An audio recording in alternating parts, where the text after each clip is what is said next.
Wilson ಗಾರ್ಡ್ನ police ಠಾಣಾ ವ್ಯಾಪ್ತಿಯಲ್ಲಿ ಪತಿ ಪತ್ನಿ ನಡುವೆ ನಡೆದಿರುವ ವಿಚಿತ್ರ ಪ್ರಕರಣ ಇದೀಗ ಭಾರಿ ಚರ್ಚೆಗೆ ಕಾರಣವಾಗಿದೆ. ಹೌದು, ಪತಿ ಮಂಜುನಾಥ್ ವಿರುದ್ಧ ಕೇಂದ್ರ ಮಹಿಳಾ ಪೊಲೀಸ್ ಠಾಣೆಯಲ್ಲಿ ಪತ್ನಿ ಮೇಘಶ್ರೀ ಗಂಭೀರ ಆರೋಪಗಳೊಂದಿಗೆ ದೂರು ನೀಡಿದ್ದಾಳೆ.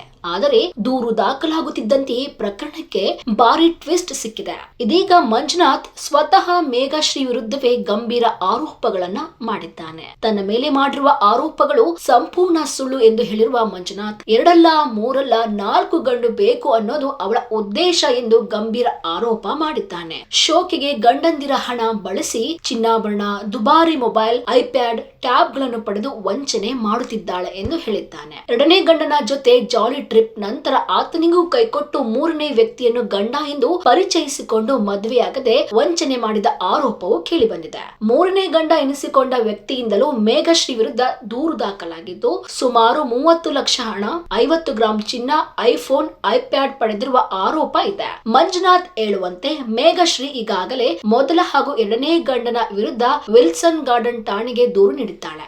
ಇದೀಗ ಮೂರನೇ ಗಂಡ ಎಂದು ಹೇಳಿಕೊಂಡು ತನ್ನ ವಿರುದ್ಧವೂ ದೂರು ನೀಡಿದ್ದಾಳೆ. ತನ್ನ ದೂರು ದಾಖಲಾದ ಬೆನ್ನಲ್ಲೇ ಮೇಘಶ್ರೀ ವಿರುದ್ಧ ಕಾನೂನು ಹೋರಾಟಕ್ಕೆ ಇಳಿದಿದ್ದಾನೆ ಎಂದು ಮಂಜುನಾಥ್ ಹೇಳಿದ್ದಾರೆ. ಮದುವೆಗೆ ಸಂಬಂಧಿಸಿದ ಯಾವುದೇ ದಾಖಲೆಗಳನ್ನು ಕೇಳಿದಾಗ ಮೇಘಶ್ರೀ ನೀಡಲೇ ಇಲ್ಲ ಎಂದು ಆರೋಪಿಸಿರುವ ಮಂಜುನಾಥ್, ಕೇವಲ ದೇವಸ್ಥಾನದಲ್ಲಿ ಹಾರ ಬದಲಾಯಿಸಿಕೊಂಡು ನನ್ನನ್ನು ಗಂಡ ಎಂದು ಹೇಳಿ ದೂರು ನೀಡಿದ್ದಾಳೆ ಎಂದು ಹೇಳಿದ್ದಾನೆ. ಹಾರ ಬದಲಾಯಿಸಿಕೊಂಡ ನಂತರ 12 ಲಕ್ಷ ಹಣ ನೀಡಿ ಮನೆ ಲೀಸ್ಗೆ ತೆಗೆದುಕೊಳ್ಳಲಾಗಿದೆ ಎನ್ನುವ ಆರೋಪವು ಕೇಳಿಬಂದಿದೆ. ಇದಲ್ಲದೆ ಬಟ್ಟೆ ಬದಲಿಸುವಾಗ ಗುಪ್ತಾಂಗವಾಗಿ ಫೋಟೋ ತೆಗೆದಿದ್ದಾರೆ, ಫೇಕ್ ದಾಖಲೆ ನೀಡಿ ಟೆಕ್ ಮಹಿಂದ್ರಾ ಕಂಪನಿಯಲ್ಲಿ ಕೆಲಸ ಪಡೆದಿದ್ದಾರೆ, ಕೇವಲ SSLC ವಿದ್ಯಾಭ್ಯಾಸ ಹೊಂದಿದ್ದಾರೆ ಎನ್ನುವ ಗಂಭೀರ ಆರೋಪಗಳು ಕೂಡ ಕೇಳಿ ಬರ್ತಾ ಇದೆ. ಕುಟ್ಟಿ ಅಲಿಯಾಸ್ ಕುಮಾರ್ ಎಂಬ ರೌಡಿ ಶೀಟರ್ ಮೂಲಕ ಬೆದರಿಕೆ ಹಾಕಲಾಗಿದೆ ಎಂದು ಆರೋಪಿಸಿ ಈ ಬಗ್ಗೆ ವಿಲ್ಸನ್ ಗಾರ್ಡ್ನ ಠಾಣೆಗೆ ದೂರು ನೀಡಿದ್ದಾರೆ. ಪೊಲೀಸರು ಪ್ರಕರಣ ದಾಖಲಿಸಿ ಎಲ್ಲ ಅಸಮಾಧಾನವನ್ನು ವ್ಯಕ್ತಪಡಿಸಿದ್ದಾರೆ. ಇನ್ನೊಂದೆಡೆ ಮೇಘಶ್ರೀ ಕೂಡ ಆರೋಪ ಮಾಡಿದ್ದಾರೆ. ಮಂಜುನಾಥ್ ಮಾಡಿರುವ ಎಲ್ಲ ಆರೋಪಗಳನ್ನು ಮೇಘಶ್ರೀ ಸಂಪೂರ್ಣವಾಗಿ ನಿರಾಕರಿಸಿದ್ದಾಳೆ. ನನಗೆ 2 ಮದುವೆಯಾಗಿ ಡಿವೋರ್ಸ್ ಆಗಿರೋದು ನಿಜ, ಆದರೆ ಮಂಜುನಾಥ್ ಮಾಡುತ್ತಿರುವ ಆರೋಪಗಳು ಸುಳ್ಳು. ಮಂಜುನಾಥ್ ಸುಳ್ಳು ಆರೋಪ ಮುಂದುವರಿಸಿದರೆ ಆತ್ಮಹತ್ಯೆ ಮಾಡಿಕೊಳ್ಳುವುದಾಗಿ ಹೇಳಿದ ಮೇಘಶ್ರೀ, ನನ್ನ ಚೀಟಿ ಹಣ 5 ಲಕ್ಷವನ್ನು ಮಂಜುನಾಥ್ ನನ್ನ 2ನೇ ಮದುವೆ ಡಿವೋರ್ಸ್ ಆಗಲು ಕಾರಣವು ಮಂಜುನಾಥ್ ಎಂದು ಗಂಭೀರ ಆರೋಪ ಮಾಡಿದ್ದಾಳೆ. ಈ ಪ್ರಕರಣದಲ್ಲಿ ಆರೋಪ ಪ್ರತ್ಯಾರೋಪಗಳು ಮುಂದುವರೆದಿದ್ದು, ಪೊಲೀಸರು ಯಾವ ಆರೋಪ ಸತ್ಯ, ಯಾವುದು ಸುಳ್ಳು ಎಂಬುದನ್ನು ತನಿಖೆ ಮೂಲಕ ಹೊರಹಾಕಬೇಕಿದೆ. ವಿಲ್ಸನ್ ಗಾರ್ಡ್ ಠಾಣೆ ವ್ಯಾಪ್ತಿಯಲ್ಲಿ ನಡೆಯುತ್ತಿರುವ ಈ ಪ್ರಕರಣ ಇದೀಗ ಕಾನೂನು ವಲಯದಲ್ಲಿಯೂ ಭಾರಿ ಚರ್ಚೆಗೆ ಕಾರಣವಾಗ್ತಿದೆ. ಕರ್ಕೊಂಡು ಹೋಗ್ತಾರೆ, ಕಲಿಯೋರಕ್ಕೆ ಮದುವೆ ಅಂತ ಕರ್ಕೊಂಡು ಹೋಗ್ತಾರೆ. ಮದುವೆಗಾದ ಆಡಳಿತಾಧಿಕಾರಿಗಳು ಜೈರಾಮ್ ಸರ್ ಇರ್ತಾರೆ, ಅವ್ರು ಹೇಳ್ತಾರೆ ದಾಖಲೆಗಳು ಕೊಟ್ರೆ ಮಾತ್ರ ಇಲ್ಲಿ ಮದುವೆ ಮಾಡಕ್ಕಾಗುತ್ತೆ, ದಾಖಲೆಗಳು ಕೊಳ್ಳಿಲ್ಲ ಅಂದ್ರೆ ಯಾವುದೇ ರೀತಿಯಾದ ಅಧಿಕೃತ ಅನಧಿಕೃತ ಅಂತ ಆಗುತ್ತೆ. ಅನಧಿಕೃತ ಅಂತ ಆಗುತ್ತೆ ಹೊತ್ತು ಅಧಿಕೃತವಾಗಿ ನೀವು ಮದುವೆ ಆಗಕ್ಕಾಗಲ್ಲ. ಯಾಕೆ ನಮ್ಮ ದೇವಸ್ಥಾನದಲ್ಲಿ ಅದರದೇ ಆದಂತ ಒಂದು ಕ್ರಮಗಳಿದೆ, ಅದನ್ನ ಅನುಸರಿಸಬೇಕು ಅಂತ ಹೇಳಿದಾಗ ಏನಾಗುತ್ತೆ, ತಂದೆ ತಾಯಿಗಳಾಗಿರ್ಬೋದು, ಇವರಾಗಿರ್ಬೋದು ದಾಖಲೆಗಳು ಕೊಡಕ್ಕೆ ನಿರಾಕರಣೆ ಮಾಡ್ತಾರೆ. ಯಾಕೆ ದಾಖಲೆಗಳು ನಿರಾಕರಣೆ ಮಾಡ್ತಾರೆ ಅಂದ್ರೆ 2 ಮದುವೆ ಆಗಿದೆ, ಇನ್ನೆಲ್ಲಿ 3ನೇದು ಗೊತ್ತಾಗೋಗುತ್ತೆ ಅಂತ ನಿರಾಕರಣೆ ಮಾಡ್ತಾರೆ. ಆನಂತರ ಏನಾಗಿದೆ, ರಿಜಿಸ್ಟರ್ ಆಫೀಸ್ ಚಿಕ್ಕಬಳ್ಳಾಪುರದಲ್ಲೂ ನಾನು ಅಪ್ಲಿಕೇಶನ್ ತಗೊಂಡ್ಬರ್ತೀನಿ, ಮತ್ತೆ ವಿಲ್ಸನ್ ಗಾರ್ಡನ್ ಅಪ್ಲಿಕೇಶನ್ ತಗೊಂಡ್ಬರ್ತೀನಿ. ಆಗ ಡೇಟ್ ಆಫ್ ಬರ್ತ್ ಕೇಳ್ತಾರೆ, ಆನಂತರ ಆಧಾರ್ ಕಾರ್ಡ್ಸ್ ಕೇಳ್ತಾರೆ. ಅದನ್ನ ಯಾಕೆ ಅವರು ಕೊಳ್ಳಿಲ್ಲ ಅಂದ್ರೆ ಆಲ್ರೆಡಿ 2 ಮದುವೆ ಆಗಿದೆ, ಅದು ಮರೆ ಮಚ್ಚಿದ್ರೆ ಎಲ್ಲಿ ಗೊತ್ತಾಗೋಗುತ್ತೆ. ಯಾಕಂದ್ರೆ ಆಸ್ ಪರ್ ಗೌರ್ಮೆಂಟ್ ಲಾ ಪ್ರಕಾರ ಅವ್ರ ದಾಖಲಾತಿಗಳು ಫಸ್ಟ್ನೇ ಡಿವೋರ್ಸ್ ಆಗಿರ್ಬೋದು, 2ನೇ ಡಿವೋರ್ಸ್ ಆಗಿರ್ಬೋದು, ಏನಕ್ಕಾಗಿದೆ ಕಾರಣ ಎಲ್ಲ ಗೊತ್ತಾಗೋಗುತ್ತೆ ಅಂತ ಹೇಳಿ ಅವ್ರ ದಾಖಲೆಗಳು ಕೊಳ್ಳಿಲ್ಲ. ಇದೆಲ್ಲ ನನಗೆ ಯಾವಾಗ ಗೊತ್ತಾಗೋಯ್ತು ಅಂತ ಹೇಳಿದ ತಕ್ಷಣ ಆನಂತರ ಈ ಹುಡುಗಿಗೆ ಯಾಕಂದ್ರೆ ಒಂದು ಸಂಬಂಧ ಅಲ್ಲ, ಇನ್ಸ್ಟಾಗ್ರಾಮ್ ಅಲ್ಲಿ ಆಲ್ರೆಡಿ ಈಗ ಏನಾಗಿದೆ, ಆ ಮೆಸೇಜಸ್ ಎಲ್ಲ ರಿಕವರಿ ಆದ್ರೆ ಇನ್ನೊಂದು ಮುಂಪರು ಪರೀಕ್ಷೆ ಎಲ್ಲ ಮಾಡಿದ್ರೆ, ಯಾಕಂದ್ರೆ ಈಗ ನೋಡಿ ಉಗ್ರಗಾಮಿಗಳೆಲ್ಲೋ ದೇಶದ ಹೊರಗಡೆ ಕೆಲಸ ಮಾಡ್ತಾ ಇರ್ತಾರೆ. ಇದೇನಾಗಿದೆ, ನಮ್ಮಲ್ಲೇ ಈಗ ಉಗ್ರಗಾಮಿಗಳಾಗಿ ಬೆಳಿಬೇಕಾದ್ರೆ ಆದ್ರೆ ಏನೋ ಕ್ರೈಮ್ ಚಟುವಟಿಕೆ ಆಗ್ಬೇಕಾದ್ರೆ ನಾನು ಹೇಳ್ತೀನಿ, ಎಲ್ಲಾ ಹೆಣ್ಣು ಒಂದೇ ತರ ಇರಲ್ಲ. ಆದ್ರೆ ಈ ತರ ಕೆಲವೊಂದು ಹೆಣ್ಣುಗಳಿಂದ ಏನಾಗಿದೆ, ಹೆಣ್ಣು ಕುಲಕ್ಕೆ ಅವಮಾನ ಆಗ್ತದೆ. ಹಾಗೂ ಇಂಥ ಘಟನೆಗಳು ಮುಂದೆ ಬರುವಾಗ ಯಾವುದೇ ಒಂದು ಒಂದು ಮಾಧ್ಯಮದಲ್ಲಿ ಭಿನ್ನಾಭಿಪ್ರಾಯ ಸ್ಟಾರ್ಟ್ ಆಗಕ್ಕೆ ದಾಖಲಾತಿಗಳು ಕೇಳ್ತೀನಿ ನಾನು. ಹೌದು, ಮರೆ ಮಾಚಿದ್ದಾರೆ. ಆ ನಂತರ ನನಗೇನಾಯ್ತು, ರಿಜಿಸ್ಟರ್ ಮದುವೆ ಆಗ್ಬೇಕು ಅಂತ ಹೇಳಿದಾಗ ದಾಖಲೆಗಳು ಕೊಡ್ಲಿಲ್ಲ. ಆಮೇಲೆ ನಾನು ಸರ್ಟಿಫಿಕೇಟ್ಸ್ ಎಲ್ಲ ತೋರಿಸು ಅಂತೀನಿ, ಆ ಸರ್ಟಿಫಿಕೇಟ್ಸ್ ಅವ್ರು ತೋರ್ಸಕ್ಕೆ ನಿರಾಕರಣೆ ಮಾಡ್ತಾರೆ. ಇದರಿಂದ ಅಲ್ಲ, ಕೈವಾರ ದೇವಸ್ಥಾನಕ್ಕೆ ಹೋಗಿದ್ದು ಸತ್ಯ, ಅಲ್ಲಿ ಹೂನಾರ ಬದಲಾಯಿಸಿ ಸತ್ಯ. ಆನಂತರ ಅವ್ರು ಹೇಳ್ತಾರೆ ಅಧಿಕೃತವಾಗಿ ನಾವು ಮದುವೆ ಆಗೋಣ, ಇದು ಅನಧಿಕೃತ ಅಂತ ಹೇಳಿದ್ದಾರೆ. ದೇವಸ್ಥಾನದಲ್ಲಿ ಕೂಡ ಆಡಳಿತ ಮಂದಿಗಳು ಯಾವುದೋ ಒಂದು ಅನುಮತಿ ಕೊಟ್ರಲ್ಲ, ಅನುಮತಿ ಕೊಡದೆ ಯಾವುದೇ ಒಂದು ಮುಜರಾಯಿ ಇಲಾಖೆ ಹೋದ್ರು ಏನಾಗುತ್ತೆ, ರಿಜಿಸ್ಟ್ರೇಷನ್ ಅಂತ ಒಂದು ಮಾಡಿಸ್ಬೇಕಾಗುತ್ತೆ. ರಿಜಿಸ್ಟ್ರೇಷನ್ ಮಾಡಿಸಿದಾಗ ಅವ್ರು ಒಂದು ದಿನಾಂಕ ನಿಗದಿ ಪಡ್ತಾರೆ, ಅಂತ ದಿನಾಂಕದಲ್ಲಿ ಹೋಗಿ ನಾವು ಮದುವೆ ಮಾಡ್ಕೊಂಡ್ ಬರ್ಬೇಕಾಗುತ್ತೆ as per Indian marriage act ಪ್ರಕಾರ. ಇವ್ರೇನಾಗಿದೆ, ಅದೇನು ಕ್ರಮಗಳೇನಿದೆ ಅದೇನು ಪಾಲಿಸಿಲ್ಲ. ಮಾಡಿದ್ರಂತ ನೀವು ಕಂಪ್ಲೇಂಟ್? ಹೌದು, ನಾನು ಮೋಸ ಮಾಡಿದ್ದಾರೆ ಅಂತ ನಾನು ದಿನಾಂಕ 27/12/2025 ಅಂದು ನಾನು ವಿಲ್ಸನ್ ಗಾರ್ಡನ್ ಪೊಲೀಸ್ ಸ್ಟೇಷನ್ ಮುಂದೆ ನಾನು ಕೊಟ್ಟಿದ್ದೀನಿ. ಅದರಲ್ಲಿ ಎಲ್ಲ ಯಾಕೆ ನಾನು ಐಫೋನ್ ತಗೊಂಡ್ರೋ ಬಿಲ್ಸ್ ಆಗಿರ್ಬೋದು, ಇಲ್ಲ FIR ಮಾಡಿಲ್ಲ. ಅದಕ್ಕೋಸ್ಕರ ಹೇಳ್ತಾ ಇರೋದು, ಈಗ BNS ಆಕ್ಟ್ ಅಂತ ಬಂದಿದೆ, ಭಾರತೀಯ ನೀತಿ ಸಂಹಿತೆ ಅಂತ. ಏನಾಗಿದೆ, ಹೆಣ್ಮಕ್ಳು ಪರವಾಗಿ ಫೇವರ್ ಆಗಿದೆ ಹೊರತು ಗಂಡು ಮಕ್ಕಳಿಗೆ ಈಗ ಯಾವುದೇ ಒಂದು ಸ್ಟೇಷನ್ ನನ್ನಂತವ್ರು ಎಷ್ಟೋ ಜನ ನೊಂದಿರೋರು ಇರ್ತಾರೆ. ಈಗ ನನ್ನಂತ ಎಜುಕೇಟೆಡ್ಗೆ ಈ ತರ ಮಾಡಿದ್ರೆ ಇನ್ನು ಮುಂಬರುವ ದಿನಗಳಲ್ಲಿ ಈಗ ಎಷ್ಟೋ ಜನ ಕುಟುಂಬಗಳಲ್ಲಿ ಹೇಳಕ್ಕಾಗಲ್ಲ, ಮರ್ಯಾದೆ ಅಂತ ಅನ್ಸ್ತಾರೆ. ಇಲ್ಲ, ನನಗೆ ಇದು ಯಾವ್ದ್ರ ಬಗ್ಗೆನೋ ಗೊತ್ತಿಲ್ಲ, 2 ಮ್ಯಾರೇಜ್ ಆಗಿರೋದು ಗೊತ್ತಿಲ್ಲ. ನಾನು ಆನಂತರ ಅವರು ಮೊದಲೇದು ಏನಂತ ಹೇಳಿದಾರೆ, ಹೇಳಿಕೆ ಮಾಧ್ಯಮ ಮುಖಾಂತರ ಒಂದು ಹೇಳಿಕೆ ಹೇಳಿದ್ದಾರೆ. ಯಾವುದೇ ಒಂದು ಅವನು ಯಾರೋ ಮೊದಲನೇ ಗಂಡ ಅವನಿಗೆ ಶಂಡ ಅಂತ ಹೇಳಿದ್ದಾರೆ, ಈಗ 2ನೇ ಗಂಡ ಫ್ರಾಡ್ ಅಂತ ಹೇಳಿದ್ದಾರೆ. ಈಗೆಲ್ಲೋ ಏನಾಗಿದೆ, ಈಗ ಇತ್ತೀಚೆಗೆ ಜಾನ್ವಿ ಕೇಸ್ ನೋಡಿದಾಗ, ಜಾನ್ವಿ ಕೇಸ್ ಏನಾಯ್ತು ಅಂದ್ರೆ, ಇತ್ತೀಚೆಗೆ ಒಂದು ಎಕ್ಸಾಂಪಲ್ ಉದಾಹರಣೆ ಕೊಡ್ತೀನಿ. ಫಸ್ಟ್ ನೈಟ್ ಅಲ್ಲಿ ಮುಟ್ಟದ ಗಂಡ ಅಂತ ಎಲ್ಲೋ ಅಲ್ಲ, ಅದನ್ನ ಇಲ್ಲ ಇದು ಇಲ್ಲ ನಮ್ಮ ಕೇಸಲ್ಲಿ ಅವ್ರು ಆರೋಪ ಮಾಡಿದ್ರೆ 2ನೇ ಗಂಡನ್ನ ಬಿಡಿಸಿ ನೀವು ಮದುವೆ ಆಗ್ತೀವಿ. ಹೌದು, ಅದಕ್ಕೆಲ್ಲ ಈಗ ಅವ್ರು ಹೇಳಿದ್ದಾರೆ ಸ್ಟೇಷನ್ ಅಲ್ಲಿ ಹೋಗಿ ನಾನೇ ಸೈನ್ ಹಾಕಿನ ಅಂತ. ದಯವಿಟ್ಟು ನಾನು ಸ್ಟೇಷನ್ ಅಲ್ಲಿ ಈಗ ಇದೆಯಲ್ಲ, ಅಲ್ಸೂರ್ ಗೇಟ್ ಪೊಲೀಸ್ ಸ್ಟೇಷನ್ ಇದೆಯಲ್ಲ, ದಯವಿಟ್ಟು ನಾನು ಏನಾರ ಸೈನ್ ಹಾಕಿದ್ರೆ ಅದನ್ನ ಬೇಕಾದ್ರೆ ಪರಿಶೀಲನೆ ಮಾಡ್ತೀನಿ, ಮಾಡಿ ನನ್ ಬೇಕಾದ್ರೆ ಕ್ರಮ ತಗೊಳ್ಳಿ. ಈಗ ನಾನು ಆಕೆ ಏನೇನು ಆಪಾದನೆ ಮಾಡಿದಾರಲ್ಲ, ಆಕೆ ಆಪಾದನೆ ಮಾಡಿರೋದಕ್ಕೆಲ್ಲ ದಾಖಲಾತಿಗಳು ಆಲ್ರೆಡಿ ನಾವು ಕೊಟ್ಟಿದ್ದೀವಿ. CPR ರಿಜಿಸ್ಟರ್ ಆಗ್ತಾ ಇದೆ ಇತ್ತೀಚೆಗೆ. ಇನ್ನೇನು ಒಂದು ಸ್ವಲ್ಪ ದಿನ ಮುಂದಿನ ಒಂದು ವಾರದಲ್ಲಿ ಆಕೆಗೆ ಬಂಧಿಸುವಂತ ಕೆಲಸ ಆಗುತ್ತೆ. ಆಲ್ರೆಡಿ CCB ಇನ್ವೆಸ್ಟಿಗೇಷನ್ ಆಗಿದೆ. ಈ apple phone IMEI trace out ಮಾಡಿದ್ದಾರೆ, ಯಾವ ಲೊಕೇಶನ್ ಅಲ್ಲಿ ಆಫ್ ಆಗಿದೆ ಅಂತ. ಅದೆಲ್ಲ ದಾಖಲಾತಿಗಳು ನಮ್ಮ ಹತ್ರ ಕೊಟ್ಟಿದ್ದೀವಿ. ಇನ್ನು ಮುಂದೆ ಬರುವ ದಿನಗಳಲ್ಲಿ ಈ ತರ ಹೆಣ್ಮಕ್ಳು, ಎಲ್ಲ ಹೆಣ್ಮಕ್ಳು ಅಂತ ಹೇಳಲ್ಲ, ಈ ತರ 1-2 ಹೆಣ್ಮಕ್ಳಿಂದ ಎಲ್ಲ ಹೆಣ್ಣುಕುಲಕ್ಕೆ ಒಂದು ಅವಮಾನ ಆಗ್ತಾ ಇದೆ, ಕಳಂಕ ತತ್ತಾಗತ್ತ ಅಂತ ಕೆಲಸ ಮಾಡ್ತಾ ಇದಾರೆ. ನನ್ನ ಹತ್ರ ದಾಖಲೆಗಳು ಈಗ ಕೊಡ್ಸಿರ್ತಕ್ಕಂಥ ಬಿಲ್ಸ್ ಇದೆ, ಫೋನ್ ಆಗಿರ್ಬೋದು. ಆನಂತರ ನಾನು ಟ್ರಾನ್ಸಾಕ್ಷನ್ ಮಾಡಿರೋದು ಏನಾಗಿದೆ, ಈಗ ಇವ್ರು ಹೇಳ್ತಾರೆ ನಾನು ದುಡ್ಡು ಕೊಟ್ಟಿಲ್ಲ ಅಂತ. ಅವ್ರ ಮೂಲ ಆಧಾರ ಏನು? ಅವ್ರ ತಂದೆ ಏನು ಕೆಲಸ ಮಾಡಲ್ಲ, ತಾಯಿ ಏನು ಕೆಲಸ ಅಲ್ಲ, BPL ಕಾರ್ಡ್ ಹೋಲ್ಡರ್ಸು. ಆಮೇಲೆ ಈಕೆ ಒಂದೇ ಸೋರ್ಸ್ ಆಫ್ ಇನ್ಕಮ್. ಅಣ್ಣ ಇತ್ತೀಚೆಗೆ ಯಾವುದೋ ಒಂದು ಕೆಲಸಕ್ಕೆ ಸೇರ್ಕೊಂಡಿದ್ದಾರೆ. ಅವ್ರ ಡಾಕ್ಯುಮೆಂಟ್ಸ್ ಎಲ್ಲ ತಗೊಂಡು ಈಗ ನ್ಯಾಯಾಲಯಕ್ಕೆ ಹೇಳ್ತಾ ಇದೀನಲ್ಲ, ನೀವು ಮಾಡಿಲ್ಲ, ಎಜುಕೇಶನ್ ಎಲ್ಲ ಕರೆಕ್ಟ್ ಆಗಿ ಎಲ್ಲ ಸರ್ಟಿಫಿಕೇಟ್ ತಗೊಂಬನ್ನಿ ದಯವಿಟ್ಟು. ನೇರ ಚರ್ಚೆಗೆ ನನಗೆ ಕೊಡೋದು ಬೇಡ, ನ್ಯಾಯಾಲಯಕ್ಕೆ ಸಬ್ಮಿಟ್ ಮಾಡಿ. ನಿಮ್ದು ಎಕ್ಸ್ಪೀರಿಯನ್ಸ್ ಆಗಿರ್ಬೋದು, ಎಲ್ಲಿಂದ ಏನು ಆದಾಯ ಮೂಲ. ಇವಾಗ ನಿಮ್ಗೆ 50,000 ಸಂಬಳ, 50-60,000. ಈಗ ಬೇರೆ ಇದಕ್ಕೆ ಇಷ್ಟೆಲ್ಲ ತಗೊಳಕ್ಕೆ ಚಿನ್ನಾಭರಣಕ್ಕೆ ಎಲ್ಲಿಂದ ದುಡ್ಡು ಬಂತು? ಈಗ ನಂದು ಹೇಳ್ತಾರೆ ನಾನು ಕೊಟ್ಟೇ ಇಲ್ಲ ಅಂತ. ನೀವು ಪ್ರೂವ್ ಮಾಡಲಿ. ಯಾಕಂದ್ರೆ ಆಸ್ ಪರ್ ಗ್ರೌಂಡ್ ರಿಯಾಲಿಟಿ ಪ್ರಕಾರ ನ್ಯಾಯಾಲಯ ತನಿಖೆ ಆಗ್ತಾ ಇದೆ. ನ್ಯಾಯಾಲಯ ತನಿಖೆ ಆಗೋದ್ರಿಂದ ನಾನು ಹೇಳೋದು, ಯಾಕಂದ್ರೆ ದಿಕ್ಸಪ್ಸೋ ಅಂತ ಕೆಲಸ ಮಾಡಕ್ ಹೋಗಲ್ಲ ಇಲ್ಲಿ. 2 ಮದುವೆ, ಹೌದು ದಾಖಲೆ, 2 ಮದುವೆ ಆಗಿರೋತಕ್ಕಂಥ ದಾಖಲೆಗಳಿದೆ. 2 ಮದುವೆ ಡೈವರ್ಸ್ ಆಗಿದೆ. ಅದು ಮಾಹಿತಿ ಕೂಡ ನನಗೆ ಗೊತ್ತಿರಲಿಲ್ಲ. ಮೊದಲನೇ ಗಂಡನ ಅವ್ರು ಓಪನ್ ಆಗಿ ಎಲ್ಲ ಕಡೆ ಹೇಳಿದ್ದಾರೆ, ಅವನಿಗೆ ಏನು ಶಂಡ ಅಂತ ಹೇಳಿದ್ದಾರೆ. ಅದಕ್ಕೆ ಮೆಡಿಕಲ್ ರಿಪೋರ್ಟ್ಸ್ ಏನೇನು ಇದೆಯಾ ಅವ್ರ ಹತ್ರ ಅನ್ನಕ್ಕೆ ಯಾರನ್ನ ಒಬ್ರು ವೈಯಕ್ತಿಕ ತೇಜಾವಧಿ ಮಾಡಕ್ಕೆ ಯಾರಿಗೂ ಒಂದು ಹಕ್ಕಿಲ್ಲ. 2ನೇ ಗಂಡ ಫ್ರಾಡ್ ಅಂತಾರೆ, 3ನೇ ಅವನು ಬಿಟ್ಟು 4ನೇ ಕಡೆ ಯಾಕೆ ಹೋಗ್ತಾ ಇದಾರೆ? ಈಗ 4ನೇ ಕಡೆ 4-5 ಇದೇ ರೀತಿ ಮುಂದುವರೆದ್ರೆ ನಮ್ಮ ಸಮಾಜ ಏನಾಗ್ಬಾರ? ಯಾಕಂದ್ರೆ ಈಗ ನನಗಾಗಿರ್ತಕ್ಕಂಥ ಯಾವುದೇ ಯುವಕರಿಗಾಗಿರ್ಬೋದು, ಮುಂದೆ ಈಗ ಯಾರೋ ಒಂದು ಯುವತಿ ಬರಬೇಕಾದ್ರೆ ಮೀಡಿಯಾಗೆ ಒಂದು ಪ್ರಾಪರ್ ರೆಕಾರ್ಡ್ಸ್ ಇಟ್ಕೊಂಡ್ ಬರ್ಬೇಕು. ಇನ್ನೊಂದು 20-25 ಕಡೆ ಒಂದೊಂದು ಸ್ಟೇಟ್ಮೆಂಟ್ ಕೊಟ್ಕೊಂಡು ಹೋದ್ರೆ ಏನಾಗುತ್ತೆ, ಎಲ್ಲೋ ದಿಕ್ಸಪ್ಪು ಅಂತ ಕೆಲಸ ಮಾಡಿದ್ದಾರೆ. ಹಾಗೂ ಇದು ಪ್ರಚಾರಕ್ಕೋಸ್ಕರ ಇನ್ನೂ ನ್ಯೂಡ್ ಫೋಟೋಸ್ ಏನಕ್ಕೆ ಪಿಕ್ ಮಾಡಿದ್ದಾರೆ. ಈಗೆಲ್ಲೋ ಒಂದು ರೆಸ್ಟ್ ರೂಮ್ ಅಲ್ಲಿ ನನ್ನ ಪ್ರೈವೇಸಿಯಲ್ಲಿ ನಾನು ಎಲ್ಲೋ ಬಾತ್ರೂಮ್ ಮಾಡ್ತಾ ಇರ್ತೀನಿ, ಅದನ್ನ ಕೊಟ್ಟಿದ್ದಾರೆ ಅಂದ್ರೆ ಇಲ್ಲೇ ಅವ್ರ ಮನಸ್ಥಿತಿ ಗೊತ್ತಾಗುತ್ತೆ. ಇದೊಂದು ಕ್ಲಿಯರ್ಲಿ ಅನ್ನಿ ಟ್ರ್ಯಾಪ್ ಮಾಡ್ಬೇಕಂತ ನನ್ನ ಹತ್ರ ದುಡ್ಡು ಇಸ್ಕೊಂಡು ನನ್ನ ವಂಚನೆ ಮಾಡೋದಲ್ದಿರ ನನಗೆ ಈ ತರ ಫೋಟೋಸ್ ಬಿಡ್ತೀನಿ ಅಂತ ಹೇಳಿ ನನಗೆ ಟ್ರೆಟ್ನಿಂಗ್ ಕೂಡ ಮಾಡ್ತಾ ಇದ್ರು.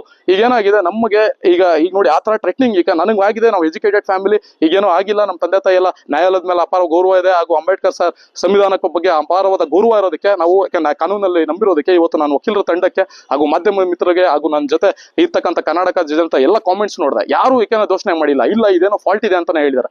ಈಗೆಲ್ಲ ಯಾಕೆನ ಅವ್ರಿಗೆಲ್ಲ ನಮ್ಮ ವಕೀಲ ತಂಡಕ್ಕೆ ಎಲ್ಲರಿಗೂ ಧನ್ಯವಾದಗಳು ತಿಳಿಸಕ್ಕೆ ಹೇಳ್ತೀನಿ. ಮಂಜುನಾಥ್ ಅಂತ. ನಮಸ್ತೆ ಎಲ್ಲರಿಗೂ. ನನ್ನ ಸ್ವಂತ ಗಂಡಾದ ಮಂಜುನಾಥ್ ಅನ್ನೋರು, ಅವರಿಗೆ ನನಗೆ ಮದುವೆ ಆಗಿ ನಂದು 2 ಡೈವರ್ಸ್ ಆಗಿರೋದು ಅನ್ನೋದು ಪ್ರತಿಯೊಂದೂ ಗೊತ್ತು. ಹೋಗಿ ಎಲ್ಲ ನ್ಯೂಸಲ್ಲೂ ಬೇರೆ ಕಡೆ ಎಲ್ಲರೂ ಸುಳ್ಳು ಸುದ್ದಿ ಹದಿಸ್ತಾ ಇದ್ದಾನೆ. ಏನಂತಾನೆ ನಾನು 3-4 ಮದುವೆ ಆಗಿದೆ ಅಂತ. 2 ಮದುವೆ ಆಗಿ ಡೈವರ್ಸ್ ಆಗಿರೋದು ನೋಡಿದ್ದಾನೆ. ಏನ್ ಡೈವರ್ಸ್ ಅಲ್ಲಿ ಮೆನ್ಷನ್ ಮಾಡಿದಾರಂತೂ ನೋಡಿದ್ದಾನೆ. ಆದ್ರೆ ನನ್ನ ಬಗ್ಗೆ ಕೆಟ್ಟದಾಗಿ ಹೇಳಿ ಬೇರೆ ನ್ಯೂಸ್ ಚಾನಲ್ ಅಲ್ಲಿ ನಂದು ಓಪನ್ ಫೋಟೋಸ್ಗಳೆಲ್ಲ ಹಾಕ್ಸಿ, ನಮ್ಮ ಅಪ್ಪ ಅಮ್ಮಂದೆಲ್ಲ ಫೋಟೋಸ್ಗಳು ಹಾಕಿ ನಾನು 25 ಲಕ್ಷ ಕೊಟ್ಟಿದ್ದೀನಿ, 50 ಗ್ರಾಮ್ ಗೋಲ್ಡ್ ಕೊಟ್ಟಿದ್ದೀನಿ ಅಂತೆಲ್ಲ ಸುಳ್ಳು ಆರೋಪ ಹೊತ್ಕೊಂಡ್ ಬಂದಿದ್ದಾನೆ. ಎಷ್ಟೊಂದು ಸುಳ್ಳು ಹೇಳ್ತಿದ್ದಾನೆ. ಅವನಿಗೆ ನಾನು ಆನ್ಸರ್ ಕೊಡ್ಲೇಬೇಕು. ಯಾಕೆ ಅಂದ್ರೆ ನಾನು 5 ಲಕ್ಷ ಕೊಟ್ಟಿರೋ ಚೀಟಿ ದುಡ್ಡು ತೆಗೆದು 5 ಲಕ್ಷ ಅವನಿಗೆ ಕೊಟ್ಟಿರೋದನ್ನ ಮರ್ತೋಗ್ಬಿಟ್ಟ.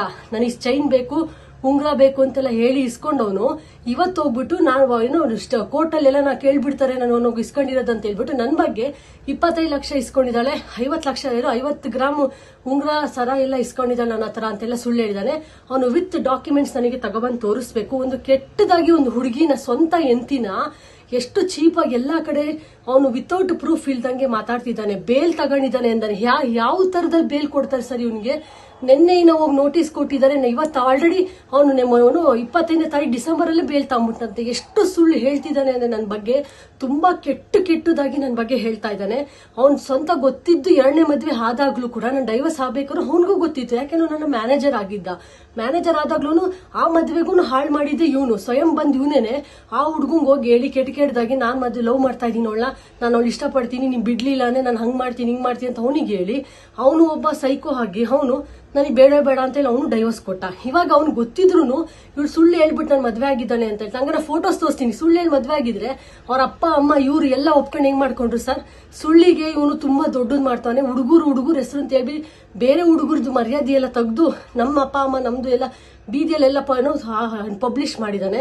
ಈ ತರ ಇವ್ನು ಸುಳ್ಳು ಹೇಳ್ತಿರೋ ಗಂಡಸಿಗೆ ಯಾವತ್ತೂ ನ್ಯಾಯ ಸಿಗ್ಬಾರ್ದು. ಯಾಕೆಂದ್ರೆ ಅವನತ್ ಏನೇ ಇದ್ರು ಬರ್ಬೇಕು, ಸಮಾಜದ ಮುಂದೆ ತಗೊಂಬಂದು ತೋರಿಸ್ಬೇಕು. ನಾನು ಹೌದು ನನ್ನ ಹತ್ರ ಈ ತರ ಡಾಕ್ಯುಮೆಂಟ್ಸ್ ಇದೆ, ಮೇಘನ್ ಕೊಟ್ಟಿರೋ ದುಡ್ಡು ಒಡವೆ ಕೊಟ್ಟಿರೋದು ಅಂತ ತೋರಿಸ್ಬೇಕು. ಇಲ್ವಾ ಇಂಥವೆಲ್ಲ ಸುಳ್ಳಿನ ಮಾತಾಡಿದಾಗ ನನ್ಗೇನ ಆಯ್ತು ಅನ್ನೋದು ಅವನ ಹೆಸರು ಬರ್ದೆ ನಾನು ಸತ್ತೋಗೋದು. ಯಾಕೆ ಅಂದ್ರೆ ಕೆಟ್ಟದಾಗೆಲ್ಲ ಇದು ಮಾಡ್ತಾ ಇದ್ದಾನೆ. ಅವ್ನು ಓಪನ್ ಆಗಿ ಹೇಳಿದಾನೆ ಅವಳು ನ್ಯೂಡ್ ಫೋಟೋಸ್ಗಳೆಲ್ಲ ಹಾಕ್ತೀನಿ ನಾನು, ಅವಳನ್ನ ಬಿಡಲ್ಲ, ಯಾವ ಲೆವೆಲಿಗೆ ತಗೊಂಡೋಗ್ತೀನಿ, ಜೈಲಿಗೆ ತಗೊಂಡು ಹೆಂಗ್ ತಾನು ಹೋಗ್ತಾನೆ ಸರ್? ಪ್ರತಿಯೊಂದು ಡಾಕ್ಯುಮೆಂಟ್ಸ್ ಇದೆ ನನ್ನ ಹತ್ರ. 2 ಡೈವರ್ಸ್ ಆಗಿರೋ ಡಾಕ್ಯುಮೆಂಟ್ಸ್ ಕೂಡ ಅವನಿಗೆ ತೋರಿಸಿದ್ದೀನಿ. ಎಲ್ಲ ಗೊತ್ತಿದ್ದು ಮದುವೆ ನಾನು ಒತ್ತಾಯಪೂರ್ವಕ ಮದುವೆ ಮಾಡಿಸಿದ್ದಾರೆ, ರೌಡಿಗಳು ಕರ್ಕೊಬಂದು ಮದುವೆ ಮಾಡಿಸಿದ್ದಾನೆ ಅಂತ ಹೇಳೋದಕ್ಕೆ ನಾಚಿಕೆ ಆಗ್ಬೇಕು ಅವನಿಗೆ. ಯಾವ ತರದಲ್ಲಿ 3 ತಿಂಗಳು ನನ್ನ ಜೊತೆ ಸಂಸಾರ ಮಾಡಿದಾನೆ, ಅವಾಗಿಲ್ವಾ? ಮದ್ವೆಲಿ ನಗ್ನಗ್ತಾ ಇರೋದನ್ನೆಲ್ಲ ಇದಾವೆ. ಎಷ್ಟು ಸುಳ್ಳಿಗೆ ಅವನಿಗೆ ಸ್ಟಾಪೇ ಇಲ್ವಲ್ಲ ಸರ್? ನಾಳೆ ಕೋರ್ಟಿಗೆ ಹೋದಾಗ ಎಲ್ಲ ಅವನಿಗೆ ಕೊಟ್ಟಿರೋ ದುಡ್ಡು ಒಡವೆ ಎಲ್ಲ ಕೇಳ್ತಾರೆ ಅಂತ ಹೇಳ್ಬಿಟ್ಟು ಇವತ್ತು 25 ಲಕ್ಷ ಕೊಟ್ಟಿದ್ದಾನೆ ಅಂತ ಹೇಳ್ತಾ ಇದ್ದಾನೆ. ಅವ್ನು ದುಡಿಯೋದ್ ಬರೀ 70,000, ಅವನಿಗೆ ಹೆಂಗ್ ಬರುತ್ತೆ 25 ಲಕ್ಷ? ಅವ್ನು ನನಗೆ ಕೊಡೋದಕ್ಕೆ 25 ಲಕ್ಷ ಹೆಂಗ್ ಬರುತ್ತೆ? ನಾನು ಅವನಿಗೆ 3 ತಿಂಗಳು ದುಡ್ದು ನಾನು ಸಾಕಿದೀನಿ. ನಾನು ಅವನಿಗೆ ಕೊಡ್ಸಿರೋದು ಲ್ಯಾಪ್ಟಾಪ್ ಇವನು ಎಷ್ಟು 60 ಗ್ರಾಮ್ ಚೈನ್ ಕೊಟ್ಟಿದ್ದೀನಿ ಅವನಿಗೆ. 60 ಗ್ರಾಮ್ ಚೈನು ಉಂಗ್ರ ಎಲ್ಲ ಸೇರಿಸಿ 60 ಗ್ರಾಮ್ ಕೊಟ್ಟಿದ್ದೀನಿ. ನನ್ನವೇನೆ ಏನಿಲ್ಲ ಒಂದು 50 ಗ್ರಾಮ್ ಅವ್ರ ಮನೆಗಿದೆ. ಎಲ್ಲೋಯ್ತು ಅವೆಲ್ಲ? ನಾನು ಅದನ್ನು ಬಿಟ್ಟೆ, ಬೇಡವೇ ಬೇಡ ಬಿಟ್ಟಾಕು. ಅವ್ನು ಇಷ್ಟು ಕೀಳವಾಗಿ ಒಂದು ಸ್ವಂತ ಎಂತಿನೇ ಫೋಟೋಸ್ಗಳನ್ನೆಲ್ಲ ತಗೊಂಡೋಗಿ ಪಬ್ಲಿಕ್ ಅಲ್ಲಿ ಇನಿಸ್ಕೊಂಡು ಫೋಟೋ ಹಾಕ್ತಿದ್ದಾನೆ ಅಂತ ಗಂಡಂಗೆ ನಾನು ಮರ್ಯಾದೆ ಅಷ್ಟು ಕೊಟ್ಟರು ಬೇಡ ಬಿಟ್ಟಾಕು ಅಂತ ಬಿಟ್ರು ನನ್ನ ಮತ್ತೆ ಕೆಟ್ಟದಾಗಿ ಪ್ರೋವಾಕ್ ಮಾಡ್ತಾವನೆ ಎಲ್ಲ ಜನದ ಮುಂದೆನು. ನಾನು ಯಾವುದೇ ತರದ ನೆಕ್ಸ್ಟ್ ಸ್ಟೆಪ್ಸ್ ನಾನು ತಗೊಂತೀನಿ ಸರ್, ನಾನು ಬಿಡಲ್ಲ. ಯಾಕೆ ಅಂದ್ರೆ ಇಂಥ ಸುಳ್ಳುಗಾರಿಕೆ ಮಾಡೋ ಸುಳ್ಳು ಹುಡುಗರಿಗೆ ಯಾವತ್ತೂ ಪಶ್ಚಾತ್ತಾಪ ಆಗ್ಬೇಕು. ಯಾಕೆ ಅಂದ್ರೆ ನಾನು 2ನೇ ಮದ್ವೆ ಡೈವರ್ಸ್ ಆದಾಗ್ಲೂ ನಾನು ಹೇಳ್ದೆ ಬೇಡ ಮಂಜು ಆಗದ್ ಬೇಡ. ಯಾಕೆ ಅಂದ್ರೆ ಇದು ನೀನ್ 1ನೇ ಮದ್ವೆ, ನಿನಗೆ ಅದು ಏಟ್ ಆಗೋದು. ಯಾರನ್ನ ಅಂದಾಗ ನೋಡು 2ನೇ ಮದ್ವೆ ಆಗಿರೋ ಹುಡುಗಿನ ಮದ್ವೆ ಆಗಿದ್ದು ಇಲ್ಲ, ನಾನು ಇನ್ನೇ ಬೇಕು ಅಂತ ಕೂತ್ಕೊಂಡು ಎಷ್ಟು ಜನ ಸಾಕ್ಷಿಸ್ಬೇಕು ಸರ್? ನಾನು ಹೇಳಿರೋದು ನಾನು ತೋರಿಸ್ತೀನಿ. ನಮ್ಮ ಮನೆ ಮುಂದೆ ಬಂದು ಕೆಟ್ಟದಾಗಿ ನನ್ನ ಬಗ್ಗೆ ಸೂಳೆಗಾರಿಕೆ ಮಾಡ್ತಾಳೆ, ಅದು ಮಾಡ್ತಾಳೆ. ಇದು ಯಾವ್ದಕ್ಕೋಸ್ಕರ? ಬರೀ ಅವ್ನು ಮಲ್ಗೋದು ಸೆಕ್ಸಿಗೋಸ್ಕರ ಅವನು ಇಷ್ಟು ಕೆಟ್ಟದಾಗ ಮಾತಾಡ್ತಾನೆ ಅಂದ್ಮೇಲೆ ಏನ್ ಹೆಣ್ಣಿಗೆ ಬೆಲೆನೇ ಇಲ್ವಾ ಇವನ ಹತ್ರ? ಇವನಿಗೆ ಬರೀ ಬೇಕು ಅಂದಾಗ ಮಲ್ಕೋಬೇಕು, ಬೇಡ ಅಂದ್ರೆ ಎದಾಳ್ದಿಲ್ಲ ಅಂದ್ರೆ ಹಂಗಂದ್ರೆ ಏನ್ ಬೇಕಾದ್ರೂ ಪಟ್ಟ ಕಟ್ಬಿಡ್ತಾನ. ಇವಾಗ ಅವ್ನು ಹೇಳ್ತಿರೋದಕ್ಕೆಲ್ಲ ಪ್ರತಿಯೊಂದಕ್ಕೂ ಒಂದು ಸಾಕ್ಷಿ ತರಬೇಕು, ವಿತ್ ಡಾಕ್ಯುಮೆಂಟ್ಸ್ ಬರಲಿ. ನಾನು ಲೀಗಲಿ ನಾನು ಫೈಟ್ ಮಾಡ್ತೀನಿ ಸತಿ, ನಾನು ಆನ್ಸರ್ ಕೊಡ್ತೀನಿ. ಯಾಕಂದ್ರೆ ನಾನು ಎಷ್ಟೊಂದು ಹೇಳ್ಬೇಕಂದ್ರೆ ನನ್ನಂತ ಡಾಕ್ಯುಮೆಂಟ್ಸ್ ಐತೆ. ನಾನು ಆಲ್ರೆಡಿ ಎಷ್ಟೋ ನ್ಯೂಸ್ ಚಾನೆಲ್ಸ್ಗಳೆಲ್ಲ ತೋರಿಸಿದೀನಿ ನಾನು ಏನ್ ಕೊಟ್ಟಿದ್ದೀನಿ ಏನ್ ಕೊಟ್ಟಿಲ್ಲ ಅಂತೆಲ್ಲ. ಆದ್ರೆ ನಂದು ಜಾಬಿಗೂ ಕೂಡ ಕಲ್ಲು ಹಾಕಿದ್ದಾನೆ. ಹೋಗ್ಬಿಟ್ಟು ನನ್ನ ಜಾಬಲ್ಲಿ ಅವಳು ಸುಳ್ಳು ಏನೋ ಡಾಕ್ಯುಮೆಂಟ್ ಸುಳ್ಳು ಅಂತೆಲ್ಲ ಪ್ರತಿಯೊಂದು ಇಲ್ಲದೆ ಹೆಂಗೆ 5 ವರ್ಷ 6 ವರ್ಷ ನಾನು ಕೆಲಸ ಮಾಡ್ತಿದ್ದೀನಿ. ಇವ್ನಿಗೆ ನಾನು ಏಟ್ ಆಗ್ಲಿ ಅಂತಾನೆ ಮಾಡಿರೋ ರೆಕಾರ್ಡಿಂಗ್ ಕೂಡ ನನ್ನ ಹತ್ರ ಇದೆ. ನಾನು ಅದನ್ನ ಸಬ್ಮಿಟ್ ಮಾಡ್ತೀನಿ. ಇಷ್ಟು ಚೀಪ್ ಆಗಿ ಸ್ವಂತ ಎಂತಿನ ಅವ್ನು ಬೀದಿಗೆ ತರ್ತಾನೆ ಅಂತ ಅನ್ಕೊಂಡಿಲ್ಲ. ನಾನು ಬಿಡಲ್ಲ ಸರ್, ನಿಜವಾಗ್ಲೂ ಇವನಿಗೆ ಹೇಟ್ ಆಗ್ಲೇಬೇಕು. ಯಾಕೆ ಅಂದ್ರೆ ಎಂತಿ ಜೊತೆ 3 ತಿಂಗಳು ಸಂಸಾರ ಮಾಡ್ಬಿಟ್ಟು ಸೆಕ್ಸಿಗೋಸ್ಕರ ಅವಳು ಇದು ಮಾಡ್ತಾ ಇಲ್ಲ ಅಂತ ಹೇಳ್ಬಿಟ್ಟು ಹೋಗಿ ಬೀದಿಲಿ ನಿಂತ್ಕೊಂಡು ಕೆಟ್ಟದಾಗಿ ಹೇಳಿ ದುಡ್ಡುಗಳು ಹನಿ ಟ್ರ್ಯಾಪ್ ಮಾಡ್ತಾ ಇದ್ದಾನೆ ಅಂತ. ಹನಿ ಟ್ರ್ಯಾಪ್ ಅಂದ್ರೆ ಏನು ಅಂತ ನಾನು ಇವತ್ತು ತೋರಿಸ್ತೀನಿ. ನಾನು ಬಿಡಲ್ಲ ಸರ್, ನಿಜವಾಗ್ಲೂ ಹೇಳ್ತೀನಿ. ಕೋರ್ಟ್ ಮೂಲಕ ನಾನು ತಗೊಂತೀನಿ. ನೀವು ಸ್ಟಾಪ್ ಮಾಡಲ್ಲ ಸರ್. ನಾನು ನೋಡಿದ್ರಲ್ಲ ವೀಕ್ಷಕರೇ, ಇದೇ ರೀತಿಯ ಇನ್ನಷ್ಟು ಹೊಸ ವಿಡಿಯೋಗಳಿಗಾಗಿ ನಮ್ಮ ಸಪ್ತಶ್ವ ಟಿವಿ ಕನ್ನಡ ಚಾನೆಲ್ನ ಸಬ್ಸ್ಕ್ರೈಬ್ ಮಾಡಿ, ಲೈಕ್ ಮಾಡಿ, ಶೇರ್ ಮಾಡಿ. ಧನ್ಯವಾದಗಳು.